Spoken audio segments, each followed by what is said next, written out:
முதல் சந்திப்பு ஏவிஎம் சரவணன் அவர்களும் உங்களுக்குமான முதல் சந்திப்பு எப்போ நிகழ்ந்தது, என்ன படத்துக்காக? வீர திருமகன் அவங்க எடுத்துகிட்டு இருந்தாங்க. அந்த டைமில் நான் வேறு கதை எழுதுறதுக்காக அங்கே போயிட்டு இருந்தேன். அப்போ அந்த வீர திருமகன் கதையை பற்றி எனக்கு நல்லா தெரியும்.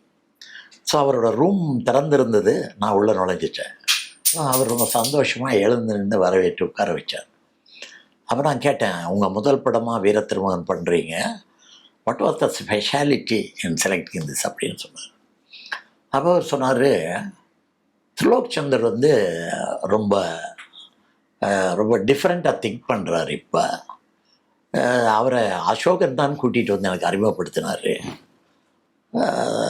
அவருடைய கதையை கேட்டதுக்கப்புறம் எங்களுக்கு இது இப்படி பண்ணணும்னு நினைப்பு வந்துச்சு அப்படின்னு சொல்லும்போது அவர் என்ன கேட்டார், இந்த என்டி ராமராவுக்கு ஒரு கதை கொடுத்துருக்கிறீங்களாமே, அது ரொம்ப நல்லா இருக்குன்னு அப்போச்சி அடிக்கடி சொல்கிறாரு, அது என்ன அப்படி அதில் புதுசாக இருக்குன்னு கேட்டார்.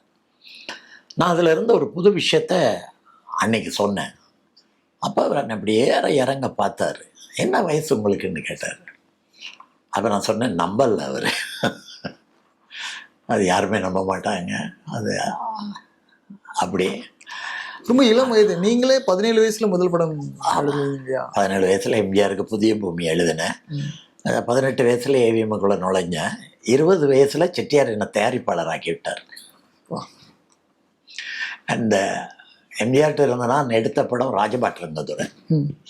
அது வந்து சிவாஜி சாரை வச்சு எடுக்கிறேன்.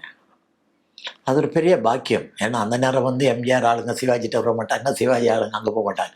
ஆனால் ஆரூர்தாஸ் மாதிரி நானும் அவரோடையும் வேலை செய்வேன், இவரோடையும் வேலை செய்வேன். 2 இடத்துலையுமே எந்த விதமான கெட்ட பேரும் வாங்கினதில்லை. அதுக்கெல்லாம் காரணம் இந்த ஏவிஎம் ஸ்தாபனம் தான்.